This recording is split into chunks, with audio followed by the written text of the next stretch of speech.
Bo oblanu mini diogbe. Ngba chom for adi. Be chocolate garden no yo. Bola hegme na afon shiki. Ngba na afon shiki. Ni o afon shiki yen mo alo. Bia no ba hyehyɛ o kwa koda ne ma afon shiki e. Ko ke bia no ba hye ngbote o je nu chumo alo. Enti mami o kwa ko hye ni mba ken ID card ake ma afon shiki e. Okay. No, but they no quite around there. Te una nibi te una ake nibi ake. O so far no fe no yo jugba. So far ka jebe ni ba hyehyɛ na ko basa ko fi moko. Mo fe mo ni yen ID card eto line sande to electoral commission BFN ye BN fine. Ko ba na check ko gbe ka check paper han gbe ko te wa vote e ballot box e mi fine ko te. O so far no fe no ya le fine na ko basa ko fi moko.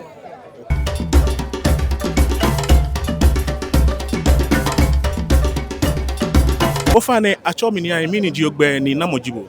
Ofane achomi ni ayi Solomon ni ayi Kwekwe, presiding officer Jimike ha Blessed Assurance, police station code C13047407A. The presiding officer ke halaka police station. Ofane te oshiki fon ya no ten ye bi.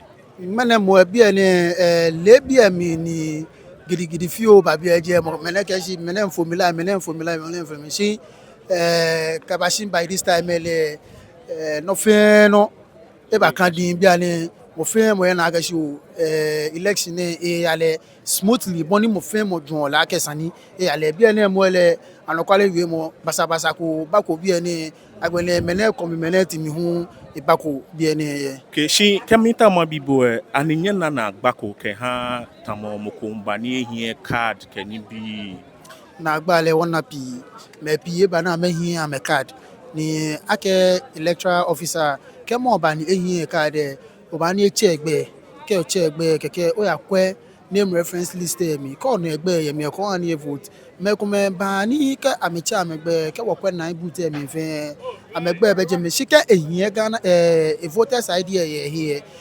ake ni a train wo ke hani wo hani mo fe amanya vote wo ya phone no ni intra star 711 *51 hash keke in check any esani e vote ye keke chola ka okay esani o vote ye bi ene shi ka e bale ablokuma south ye any what one ye le ke mo ba ni ehien ka de ko meto we aha wo list mo ke code gen fe any mo fe mo ba vote ye ke nkwan phone no ke chola ka okay bo esani o vote ye Galilee bo esani o vote ye Choko primary bo esani o vote ye Lante mami nwele ko hion ka de ni ablokuma south ko meto no vote ye nyon chon bo shika oyin ko hion ka de po ni je ablokuma south ni o ba vote ye no hu nke code check o han bo ke nchon ba ke ya no o ya vote ye bi ene shagmene meni ba na me hin ka ni wona megbe ye bi ene no jino ni fi ona agba fi o je ni wona ogbe ye 9 boot sefin e ba chon na agba ha wo wole eni wo ba refer bo ke ya shika ohin o ka de ni wole eni wo ba refer bo ke ya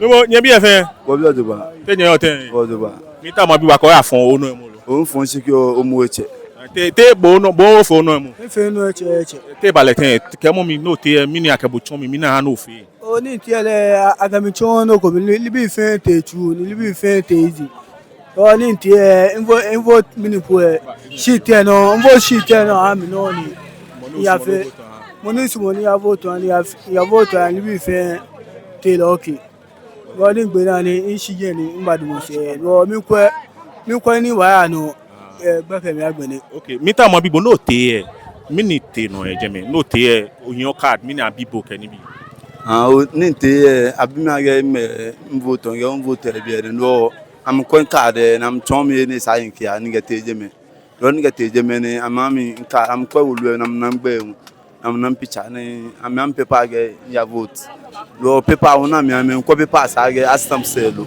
ya ge ni nko won astam so do ba lo ni gete ni nka vote ni mo de sa yin kan bi an mami wo yo mami wa no mo de sa yin kan ni kan na kan mo this year ko kwe afile ni vote ni na afio oshiki fon te ale ten e bi ene tigad afino oshiki na fon osike time seko ni abakan si ti gade wona na ye no fe no kan si din ni manager ska wami amin ya no amin ja ska na kan no ki no cho men jashka ake how amin ja ska ko ni avoti an MPP no meni he si abam se meni he si fin se Ghana man ska ko betu e do no am use on am ja nita mabibo no ke ahame kuma shika ani oke bolencho oyinwe na moko he shika lo onu Oh, me je ninu shi mi chege ngme eyo se pin e bi ele. Igem amejen ska ye mo claim to pata bi ane amount ni no. O ami anu lo amenja. okay nyera don ake nyeke mi ewie Choco Youth TV yo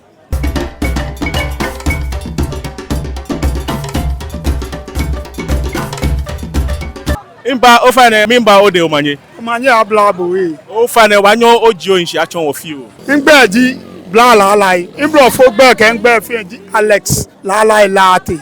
Nje Choco Abrekuma South. Ko ka Choco Ochami number 1. Alo she Choco kamo ota bo kwe. bo kwe Agbene bo na. Yeah. alright na obvious. gona wa ewo shiki fon na fon mene ani bo ya fon o shiki mo O fa na ya fo no ojogba de nche. te e process te le te gbejano ke ni bi ni ka se Gbeja no to ojogba ni no ni ya vote wo de nche wo ke kumo sinemi. No o ka fo shiki ye. Ni wo du mo sine gbe te to meji gbe te anwe petrol ni afiese. Ni wo banks wo chairman ni na mechu blame am scan yo assist the fena.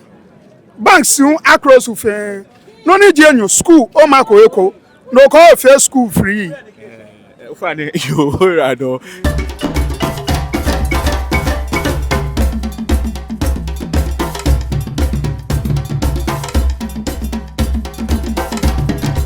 acho mini ai te acho boten O fa chom Priscilla Late.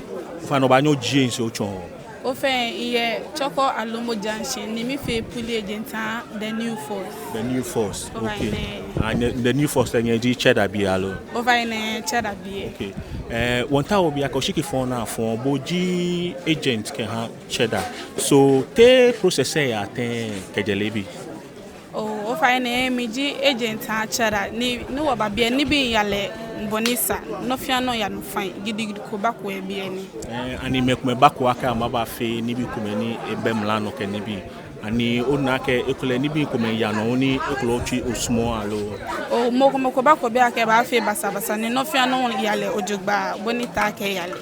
chi ofane ale no ko kwet attendance alo me ni ba me aboni ba na me mamba vote ani e kashin alo te la kan gbeja no yote Oh, many men as a number vote, I'm a bako mom, maybe bako, issue me number vote, or won me. Only camba vote, but no fan if you ofane oye yomo kuni okaba fetai alo no offend that, we went upon okay ofane no ko ye Choco okay Choco ngme fon yo it. Choco Alomo Junction. Choco Alomo Junction ole channel ne wo can promote Choco ke ni bi papa ni je Choco me ye je meni amenu moko ye ne nu ko Choco hidan la kan gbomo mi no ba kele Choco ni ko le ba na mi ase alo ba suma ke ba bi Oh, baby, I can't Choco me Jenny Choco like eco na feel basa low like dirty environment go she meet to market Jane can Choco like maybe an educator mojugba. E won na kan be Jane na make fun Choco bi anole dabi Jane can be maybe an educator me ni Choco le won e edit je some filthy area ko no ba ke hin. ofane ke mi bi wale no student ji ba alumino chun alumino fi o Over student ji. in small no ba cho school egbe me school mini school ya university alo polytechnic alo JSS alo SS alo Over SHS graduate. ya de jibo me year no gbe na Over ngbe 2020. ofane yo benye nu e wo kenye ke nye jomoji Choco high school graduate ni tashi no wo nye nwa pen ke paper be ofane ora don aka na work sanigba Over boy radon.